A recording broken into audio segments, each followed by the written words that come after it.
What's up, Sporkman family? It's your boy Sporkman, and welcome back to another video. Today, we have some interesting, yet not really shocking news to talk about because Konami Price Sport is continuing to get worse, and players are continuing to get frustrated. You know, we've been covering this, I feel like, for the past 2 years on this channel about how bad the price sport has been. Konami has really not made an effort to improve it at all. I've talked about it, other content creators have talked about it, competitive players have talked about it. Competitive players have actually quit the game because of how bad the price sport is. And yet, no improvements. No improvements. So what is Konami thinking, right? What is going through their brain at this moment when you have competitive players quitting the game and people bashing because you're not improving a small, tiny thing that can be fixed so easily, right? Something that can be solved so easily. It's a game that makes so much money but doesn't want to give back to its community. It's a very disappointing thing. It's a very shameful thing. This game has been around for 25 plus years. We've talked about it so many times. How can you not get this right at this point? How can you not listen to your fans, to your community that's crying for better price support? Listen, I'm not even a competitive player, and I feel hurt by this. You know what I'm saying? I play the game for fun. I'll take my deck, I'll play with friends, I'll go to locals, I'll lose. You know, I'm not that competitive player as I used to be. I don't go and try to compete to win. I go and have fun. So I'm not there anymore. But even then, I would be pissed, man. I'm not, like, yeah. It's very frustrating. Like, there's no other words.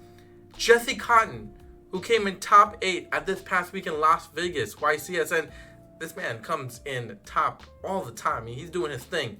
Shout out to him, man. Amazing competitive player. He got a top 8 frame with a bunch of ultra rares from the newest set, Supreme Darkness, in a frame for being top 8. Ultra rares that are worth a couple dollars. Not really worth anything. You build a very expensive deck, and you get dollars for coming in top 8. You get a frame of this caliber.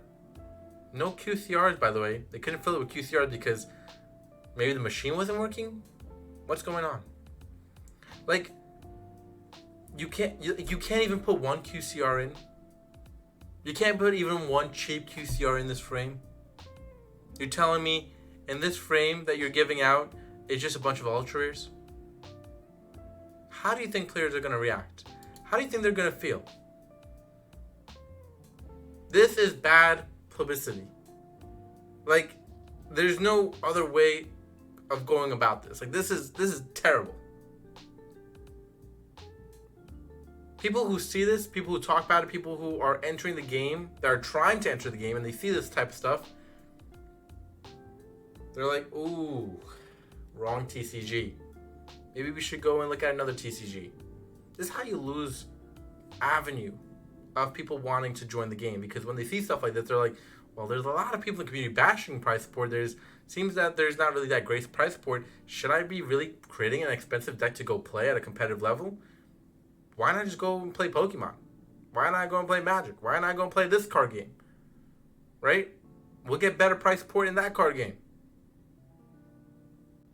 Who the hell would want to go and play at a YCS and win a frame of ultra rare cards that you could have bought for so cheap, and probably bought a frame which sells on, I think, eBay for like $40?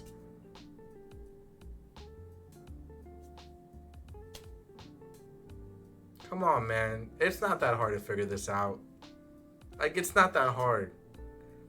You could have just plastered a bunch of QCRs in this from the recent set. That would have been special. That would have been cool. It doesn't cost you that much to print a QCR. Like, it doesn't.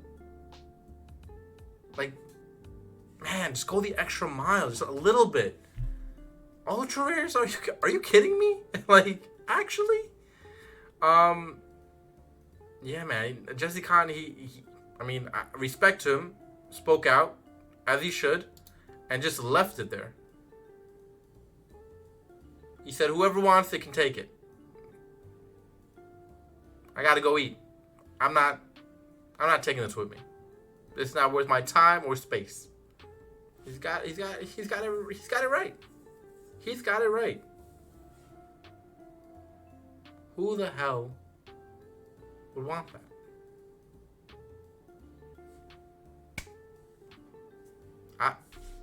I wouldn't. I really wouldn't. And we've talked about stuff like this, right? Going to an event and winning an air fryer. Who the hell wants an air fryer, by the way? I'm not going to harp on this too long.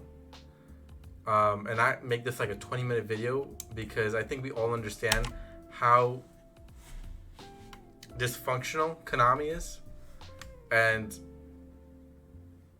how they can't address this issue and make it better. I mean, we have a lot of people complaining in the scene. I don't understand how you don't go about fixing this issue. Like, it's such an easy fix. Like, truly, it's such an easy fix. Even winning prizes here, man, this is not worth it. A Steam Deck, sure, it's better than the Switch, but a Steam Deck, that's not. Just give me the air fryer, I guess. Like, I don't know. I don't know. Another Versalaria? Who does that resonate with? Why can't we get something cool? Why can't we get something collectible? Why are we getting a card that we don't know what the F it is? We don't understand what it... Why is this collectible? Why should we collect this? Why should we want and go out and win this card? Like, I don't see the connection there, like, at all. It makes no sense. Marketing, man, marketing. Hire me, I'll help you. I have a degree in marketing, I'll help you. This is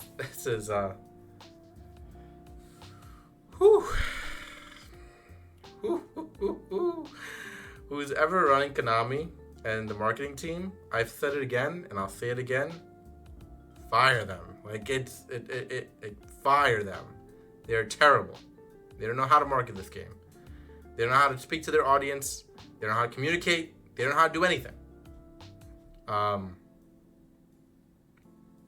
The only thing that has been entertaining this past few years has been literally the ban list, like the last ban list where we got the briefcase coming out and they popping out all these ban lists and showing the cards. Like, that's been the most entertaining thing I've ever seen in a while. And even that is kind of piss poor to what it really is, because it's not like that crazy of production. It's just fetching for something. Like, we're entertained by the minimalistic thing. Like, think about it. It's so minimal, but we're so entertained because it's all we get to enjoy. If you really think about it, yeah, it's fun to watch. Like, it is fun, but it's so minimal, right? Like, oh my God, it hurts my brain to think that we enjoy such minimalistic things that they just have to do those little things to create that avenue of people engaging in those things, to want, like, you don't have to do much for us to be happy. You just gotta raise it a notch of whatever you're doing here. Raise it one notch. Like, actually. It doesn't take a rocket science to figure this out. Figure shit out, Konami. Please, I'm begging you. Let me know what you think in the comment section down below, everybody. I want to hear your opinions, your thoughts. Will this ever change? Will 2025 be the year that we're seeing change in the pricing? Or will we have to wait a few more years until Konami gets their head out of their you-know-what? But yeah, that's about it. Hope you guys enjoyed. From your truly, Sparkman. We'll catch you next one. Please subscribe and comment, and peace out, YouTube.